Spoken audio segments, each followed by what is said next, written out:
1 сентябрьден қызымды орамалмен мектепке апарамын, кіргізбесе видеоға түсіремін, сөйтем да иншаллах, енді біреулер Турцияға, біреулер Қырғызстанға, Өзбекстанға көшіп жатыр ғой. Өйткені ол өзіміздің ұрпағымыздың ақыреті көшемін, жетіскеннен қойсын ба. Мен иншаллах Шешенстанға көшемін, Рамзан Қадыровты белгілеймін.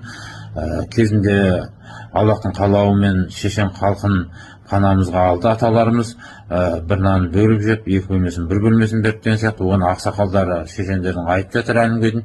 Сондықтан біз де қарсы алады деп үміттенеміз, олар орамалмен оқытып жатыр. Сондықтан мен өзім Шешенстанға көшуге бел байладым, егер кіргізбесе.